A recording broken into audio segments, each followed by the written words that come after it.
Olá, amigo citricultor, amiga citricultora e demais profissionais do setor. Este é o nosso Fundecitrus Podcast, o podcast da citricultura brasileira, o seu espaço para mergulhar em temas importantíssimos para o nosso setor. Seja muito bem-vindo, seja muito bem-vinda. No episódio de hoje, nós vamos falar de um tema muito importante para a produtividade e a sanidade dos pomares: os efeitos da nutrição e da fertirrigação sobre doenças dos citros. E o nosso ponto de partida é o projeto Nutrição Mineral e Doenças Estratégicas na Citricultura, que foi realizado por uma grande equipe multidisciplinar de parceiros, que inclui o Centro de Citricultura Silvio Moreira, o Fundecitrus, Agroterenas, Branco Peres, Iara, Exalc, Unesp, Forb, Utrale, além das fundações FAPESP e Fundag. Esse projeto trouxe descobertas valiosas sobre como a nutrição das plantas pode influenciar diretamente a resistência a doenças e o desenvolvimento saudável dos pomares. Mas será que a fertirrigação pode ajudar também no manejo do green, a doença que mais ameaça a citricultura? Como os citricultores podem utilizar essas informações na prática para proteger e fortalecer os seus pomares? É para isso que a gente recebe aqui hoje o diretor do Centro de Citricultura Silvio Moreira, Dirceu Matos, e também o pesquisador do Fundecitrus, Geraldo Silva Júnior. Dirceu, seja muito bem-vindo de volta, você já participou e mais uma vez com a gente, né?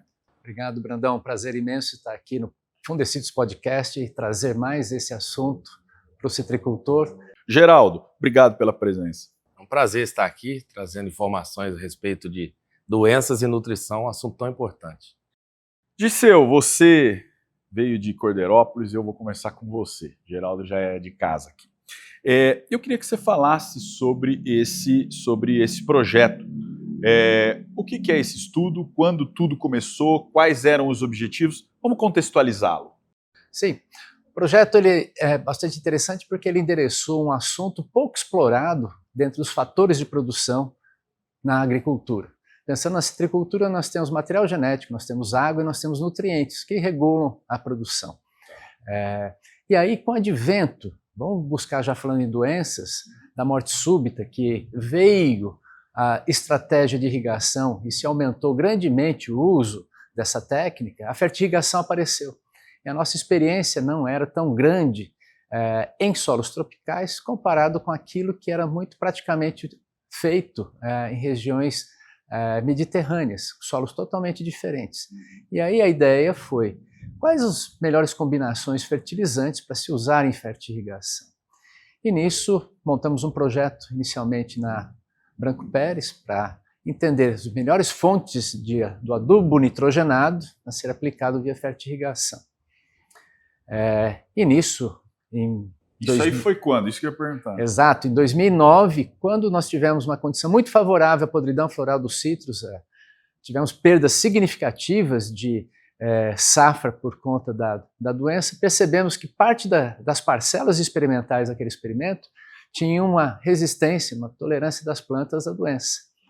E aí partimos para entender o que havia acontecido lá e adentramos aspectos da nutrição de plantas, que a otimização da adubação trazia uma condição muito mais adequada da formação de tecido, da flor, da folha, e que com a adequação do nitrogênio fornecido tanto na forma de nitrato ou amônio, favorecia a absorção de cálcio.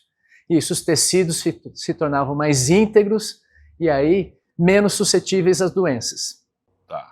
Muito bem. Quer dizer, é uma coisa bem ampla e longínqua já, né? Assim, é um estudo que foi sendo conduzido todo esse tempo, é isso? Foi. E nesse primeiro momento a gente caracterizou o que acontecia com a planta quando nós manejamos a nutrição dela. Depois entramos em conversa com o Fundecitrus, a colaboração, essa rede que você colocou, né, de colaboradores do projeto. Nós fomos para a casa de vegetação e procuramos estabelecer aquela mesma estratégia da nutrição, e aí botar a doença como um fator de pressão naquelas plantas na casa de vegetação. E vimos que os resultados foram bastante favoráveis e deram base para a gente partir para um novo estudo que foi para campo, hoje lá na Agroterenas, e do qual nós pudemos aí integrar, sim, os fatores nutrição e doença e verificar os ganhos que poderiam ser alcançados quando as plantas têm melhor qualidade, alcançada com melhor manejo de nutrientes. Muito bem. Então, agora, vamos lá. Diz aí pra gente como a nutrição, com ou sem a fertirrigação, pode afetar a incidência de doenças nos pomares. E também quais nutrientes foram mais eficazes quando aplicados na fertirrigação para melhorar a sanidade das plantas. Esse foi o ponto, que é um grande fator de produção entre os nutrientes, é o nitrogênio, e a resposta de equilíbrio de absorção do nitrogênio na forma de nitrato, na forma de amônio, que é como aquele nutriente no solo está disponível. Tá. Quando aplicado via fertirrigação, nós vimos que os efeitos são aumentados em relação a uma combinação ótima entre essas formas, nitrato e amônio, que favorece muito a absorção de cálcio pela planta. E o cálcio é elemento estruturante de tecido. Isso quer dizer, nós temos células melhor cimentadas, com um tecido formado por essas células mais íntegro e mais resistente à infecção, por exemplo, do fungo, que era o fungo causador da podridão floral. Tá. Avançamos isso para pensar em alternária, avançamos isso para pensar também numa doença causada por uma bactéria, cancro cítrico, e vimos que essa estruturação do tecido, pelo aumento da quantidade de cálcio na planta, confere, ela não resolve a doença, mas ela vai de frente para a otimização do manejo, pensando em sustentabilidade e otimização das estratégias de defesa com os defensivos. Tá. Dá para dizer aí que você tem uma planta mais forte, uma planta mais saudável, e que isso que vai colaborar, contribuir, seria mais esse caminho? Certamente, ela tem uma planta melhor estruturada, em que ela tem um crescimento maior, ela tem um florescimento mais profícuo, a taxa de fixação de flores, de frutinhos jovens, e que estão menos suscetíveis às infecções, tanto nessas estruturas reprodutivas como nas vegetativas, que são as folhas, com o aumento dessa quantidade de cálcio, faz com que a gente tenha um percentual de ganhos de produção lá na fazenda. Tá, muito claro. Geraldo, esse projeto ele avaliou os impactos na produção em relação aos sintomas da podridão floral dos citros, né? Quais os principais fatores relacionados a a redução?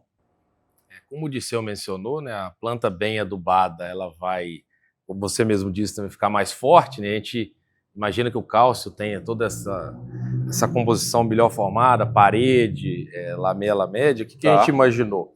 O coletótico ele vai infectar as flores, as pétalas. E as pétalas sendo bem formadas, a tendência é que a planta resista mais às infecções ao fungo coletótico. Então esse foi o ponto de partida, como eu disse, em 2009 teve uma epidemia no estado todo, e nesse experimento que o alvo não era avaliar a podridão floral, viu-se menos doença. A gente foi para a casa de vegetação, montamos o experimento com uma dose bem baixa de cálcio, uma outra 10 vezes maior, e a gente viu na casa de vegetação que deu em torno aí até 50% menos doença. Aí o que foi feito? Como disse, fomos para o campo e vimos também essa redução, só que a redução no campo ela variou. Foi hora um pouquinho maior, um pouco menor, porque no campo você tem uma oscilação muito maior do que na casa de vegetação, mas não deixou de ocorrer. Quanto mais cálcio era colocado, menos podridão floral tinha nas flores e, consequentemente, menos estrelinha, que é o sintoma indireto, tinha 2, 3 meses depois da florada, que geralmente aparece a famosa estrelinha, né? E ela aparecia em menor quantidade também. A podridão floral ela é mais comum, me corrija aqui, no sudoeste. Mas ela ocorre em todo o Parque Citrícola. Como é que é um pouco? Fala um pouco da incidência, só para contextualizar essa doença. A podridão floral é muito dependente do clima. O que seria o clima? Quanto mais chuva se tem, chuvas consecutivas, que a gente chama de molhamento da folha, da flor, vai ser maior e vai fazer com que você prolongue esse molhamento e prolongue as chances de ter infecção. Quanto mais chuva tem, mais a chance de ter uma epidemia explosiva. E no sul de São Paulo, sudoeste, se tem mais chuvas frequentes. Do norte, menos. Mas não quer dizer que não possa ter uma florada coincidindo com chuva no norte. Em 2009, por exemplo, ocorreu praticamente em todo o estado. E depois de 2009 a gente viu mais surtos de epidemia, mais do centro para o sul do que do centro para o norte, porque chove mais, com mais frequência. E ao norte, ao fazer a irrigação, o senhor pode comentar depois, que é uma região que tem um déficit hídrico maior, você antecipa o florescimento e a irrigação passa a ser uma estratégia de controle. Porque você vai antecipar o florescimento com a irrigação, para que ela não coincida. vai florescer junho, julho, máximo em agosto. Quando começar a chover setembro, outubro, você já está com fruto maior e sem flor.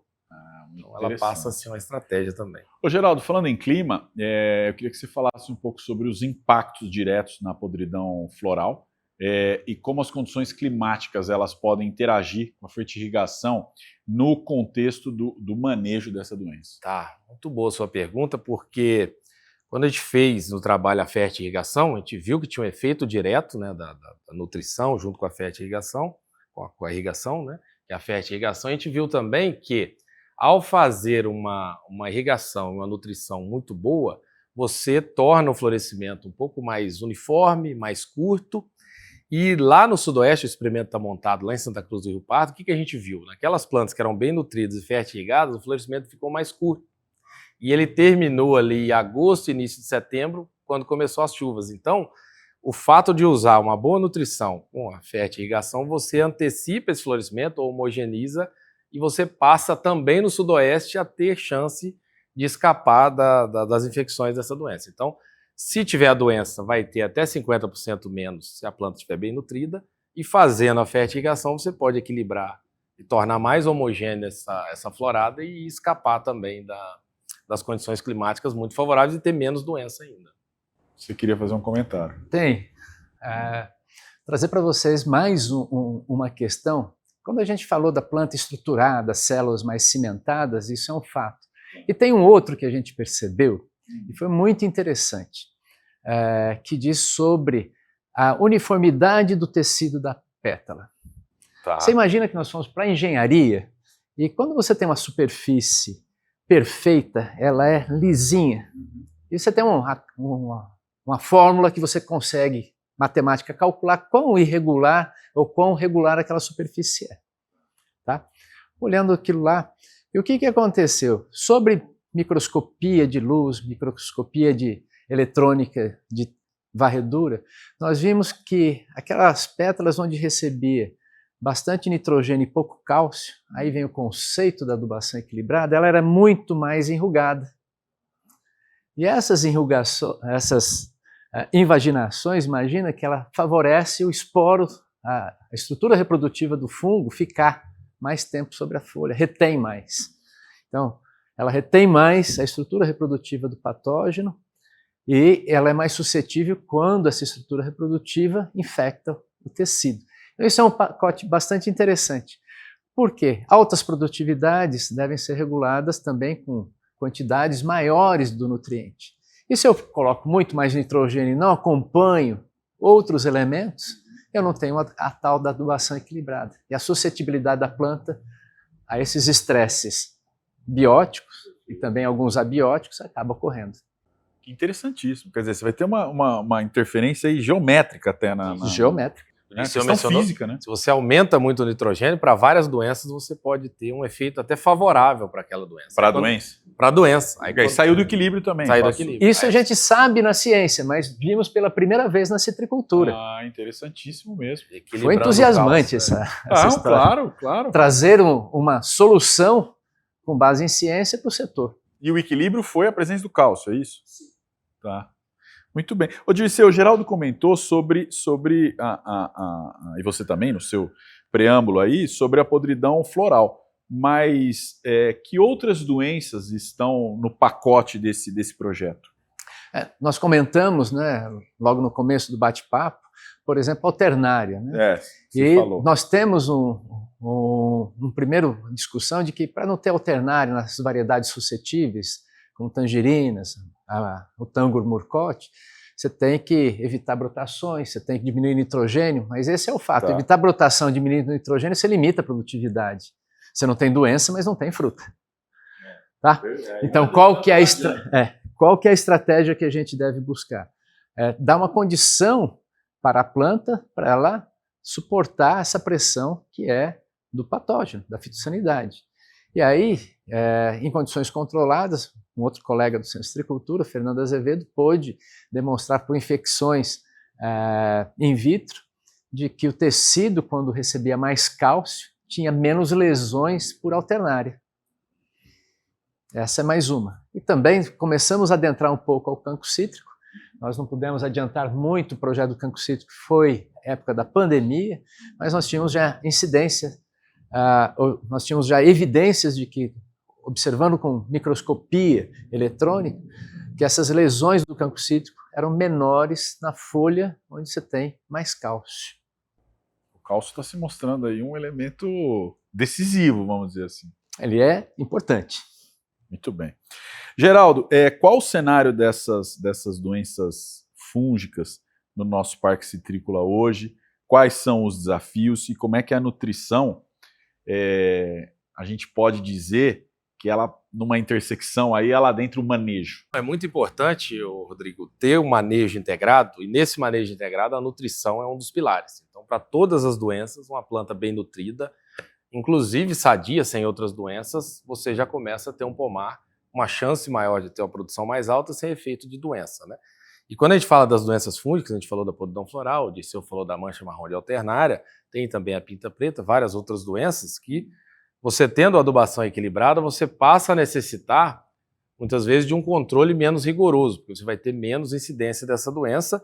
E se em algum momento chover muito, as condições climáticas forem muito favoráveis e um produto que você está aplicando para ter um controle não for tão bom, a nutrição entra como uma garantia que você vai ter menos infecções e menor redução na produtividade. Então a gente tem que fazer essa integração com as medidas químicas, biológicas, culturais, e a adubação entra também nesse manejo como uma estratégia muito importante. Como o Dirceu disse, você não vai usar somente a nutrição para fazer o controle das doenças.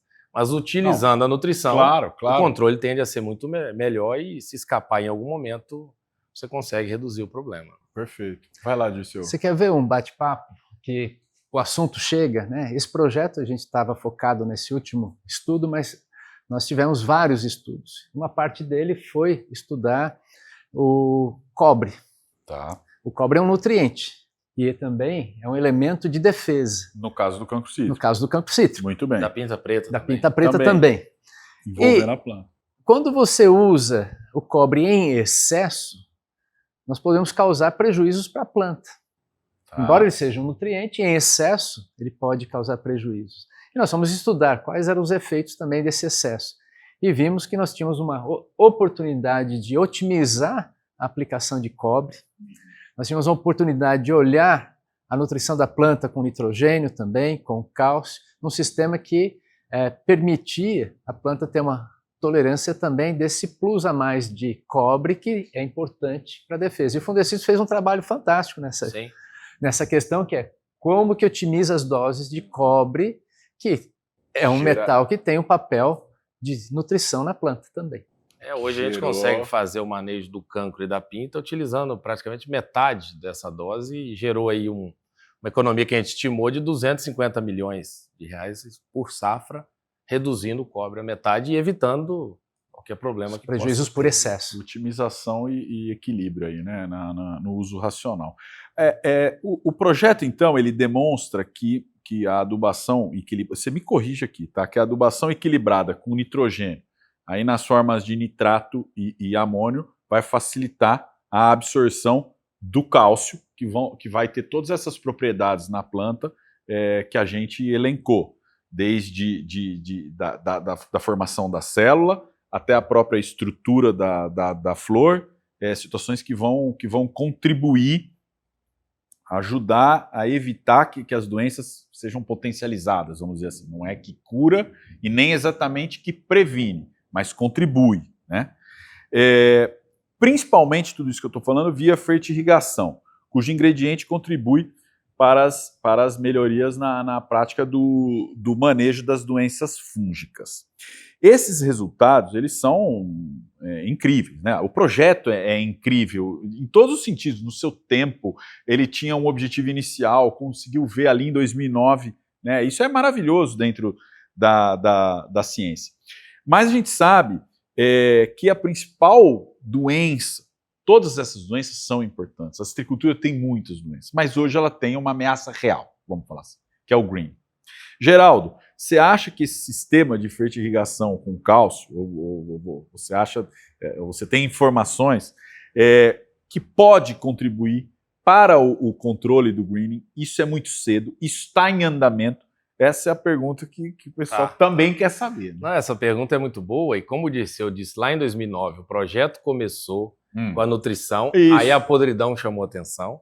Agora a gente avaliando a podridão floral lá no sudoeste e plantas com green e sem green, a gente começou a observar algumas coisas interessantes e a gente foi avaliar a incidência e severidade. Tá. Só que as parcelas experimentais para a podridão floral são parcelas menores, não são doenças sistêmicas com vetor, então você consegue fazer em parcelas com o menor número de plantas, que é o que a gente fez. Você fala parcelas, são amostras É o que mesmo? a gente avalia, cada tratamento a gente vai avaliar em diferentes parcelas, né? Faz os blocos, as parcelas, e a gente viu que para avaliar a podridão floral, até mesmo um alternário, um cancro, o tamanho até é excessivo.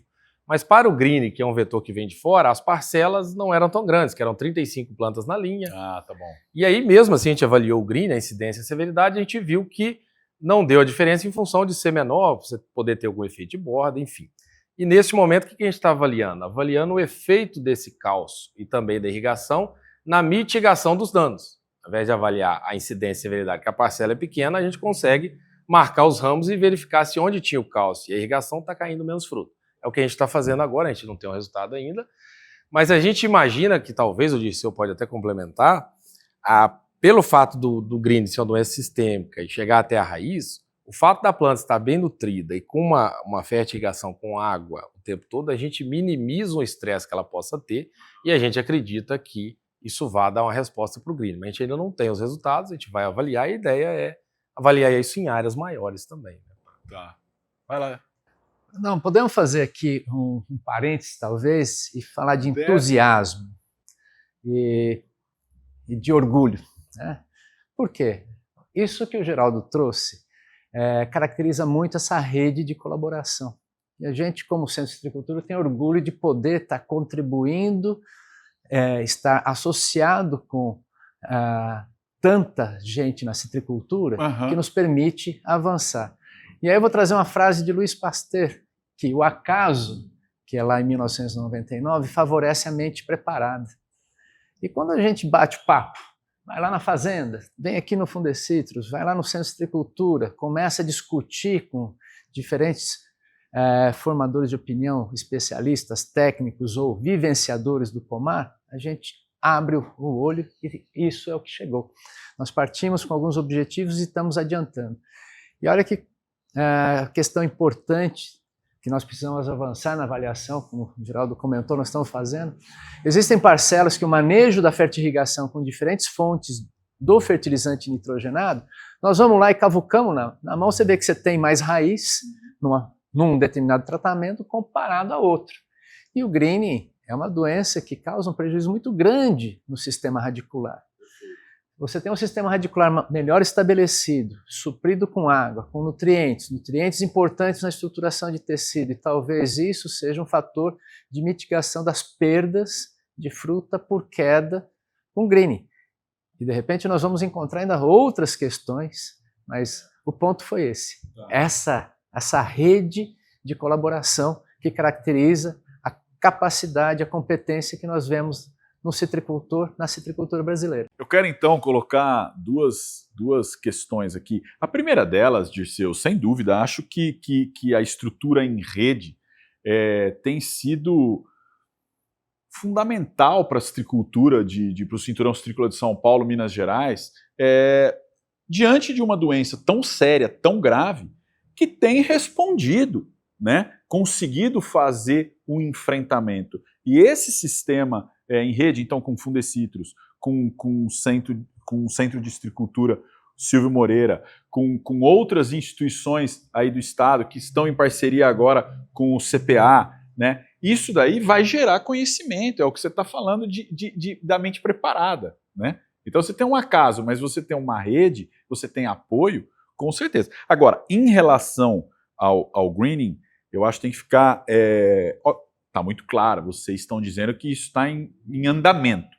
Mas o que pode vir a acontecer, essa é a segunda consideração, é haver, numa planta bem, com uma nutrição adequada, que ela expresse menos o sintoma da doença. Então você tem, me corrija, Geraldo, na legislação você pode manter a planta numa certa idade, né? 8 anos? Tá. Aí, essa planta, com todo o devido rigor ali de controle, bem alimentada, o que vocês vão estar Com água. avaliando é se ela expressa menos esses sintomas e consegue ser ainda um pouco produtiva dentro desse controle. Mas cura, acho que esse é o importante. Porque quando você tem uma situação difícil como essa, você muitas vezes tem o citricultor numa situação vulnerável. E quando a gente está numa situação vulnerável, é natural se agarrar a algumas esperanças. E nós não estamos falando disso daí. O greening é uma doença, por enquanto, sem cura, cujo melhor controle é a prevenção, né? Esse é o melhor controle. Mas, eventualmente, esse estudo pode mostrar que nessas situações em que a legislação permite que a planta seja mantida no pomar, você tenha uma produtividade melhor para ela. É por aí. É isso mesmo. E o Fundecidos, inclusive, tem agora o Avalia Green, que lá vão ser inseridos todos os produtos ligados à mitigação, que vá funcionar ou não, vai estar claro lá. Então, a gente não vai entregar nenhum resultado desde que ele não seja bem sólido. Então, a gente está avaliando, a gente imagina que existe um potencial, talvez até a fertirrigação sendo mais útil para evitar o estresse, aí você tem um fortalecimento com cálcio, você pode, inclusive, reduzir, igual a gente viu que a florada fica mais uniforme, a brotação também pode ficar o tempo mais curto e uniforme. Isso é muito interessante, pode então acontecer esse resultado. Então A gente tem que seguir avaliando para obter os dados e a partir do momento que você consegue reproduzir esses dados, a gente passa a divulgar com uma confiabilidade. Porque você imagina você consegue um resultado desse de uniformização de brotação? Essa é a ideia. Nós temos que só focalizar sempre para o citricultor que o greening é uma doença de manejo integrado, né? São várias estratégias e não existe o salvador da pátria. Nós temos que integrar esforços e buscar pequenos ganhos, quer sejam com as estratégias que foram definidas aí com segurança e robustez, quer dizer, são soluções com base em ciência. O nosso projeto começou por um acaso, no campo, foi para a casa de vegetação, entrou na microscopia, entrou na análise química de planta, entrou na parte do patógeno, voltamos para o campo e isso levou alguns anos, mas nós temos segurança hoje de chegar em alguns números. Qual que seria a economia que também nos dão prontidão para pensar nas condições de sustentabilidade da citricultura frente também à opinião pública, do consumidor que cada vez mais olha para a gente como que nós economizamos e colocamos os nossos insumos na fronte de eficiência de uso. E se por acaso mais respostas, mais caminhos vierem por meio da nutrição, nós estaremos preparados. Essa é a ideia. Ô Dirceu, ainda com relação ao greening, o que daria para a gente falar da nutrição e da própria fertirrigação como ferramenta de manejo, né? Já tem acho que a gente já perpassou por isso, mas como é que estão esses estudos,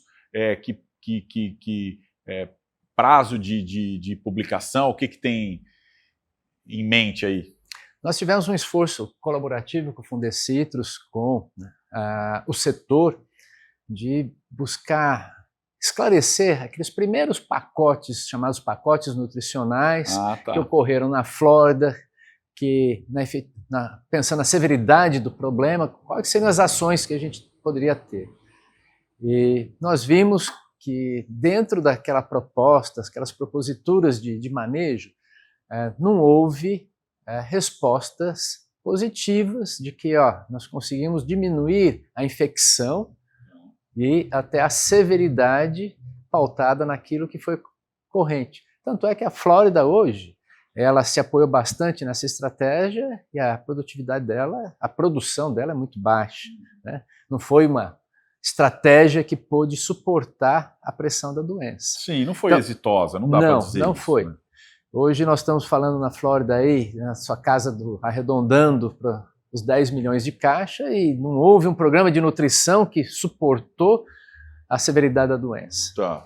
Isso partia por uso de micronutrientes, alguns outros promotores de crescimento, e que eles ainda, em outros formatos, outras formulações, vêm aparecendo. E dentro, por exemplo, do projeto CPA, nós temos uma iniciativa de voltar a esses pacotes de estratégias e começar a entendê-los um pouco melhor para poder validá-los, né?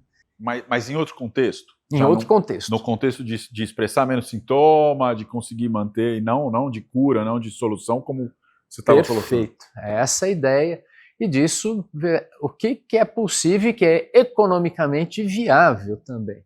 Porque esse é um aspecto muito importante que nós temos algumas soluções apresentadas, nem todas com base em ciência, e outras que são apresentadas sem uma base ou um respaldo técnico, e do qual implica num dispêndio de energia e recurso financeiro na citricultura, que leva a uma substituição de esforços que são hoje conhecidos daqueles esforços integrados e que tem permitido o Brasil manter esse patamar ainda de produtividade, mesmo sob pressão da doença, que é o nosso grande diferencial. Muito bem. Geraldo, a gente vai afunilando aqui para o final desse episódio. O que vem pela frente? Quais são as suas considerações derradeiras aí?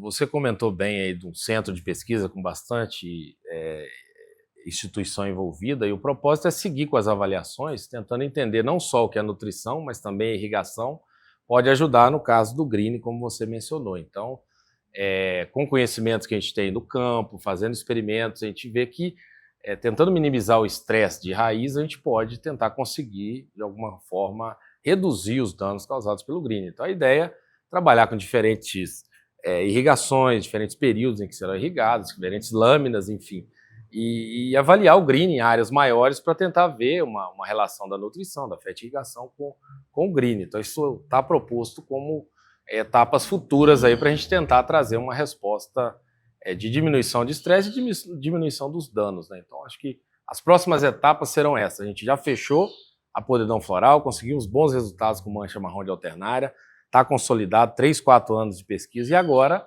como você disse, o green, a doença mais importante, é mostrar de que forma, qual a melhor irrigação, a fertirrigação que a gente possa usar e fazer isso nas regiões onde o cinturão está expandindo também, que a gente tem que lembrar que a gente usa a irrigação, mas a gente precisa também, muitas vezes, do estresse hídrico para ter a florada.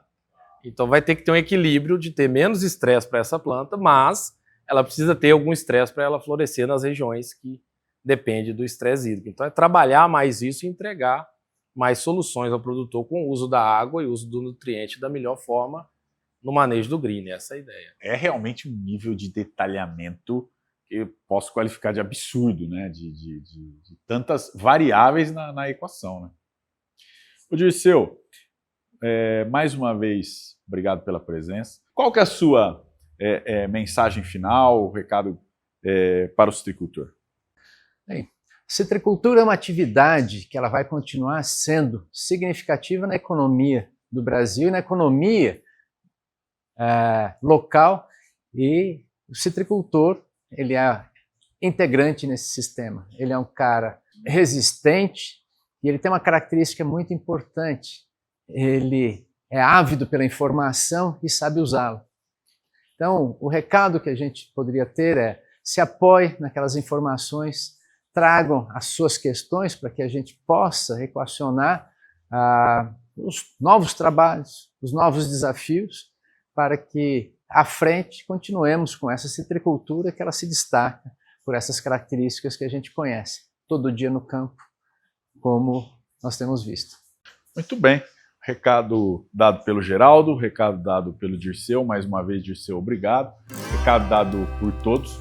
Eu agradeço mais uma vez a presença de vocês aqui com a gente. E hoje a gente fica por aqui.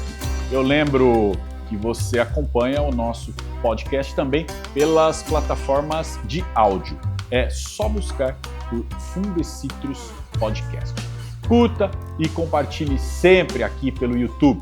Você pode se inscrever no canal e clicar no sininho para receber uma notificação sempre que um novo vídeo for postado aqui no canal. O mesmo vale para as plataformas de áudio. Acompanhe também as nossas redes sociais. Isso eu falou de informação para você ficar sempre muito bem informado sobre a nossa citricultura. A gente se vê. Até mais!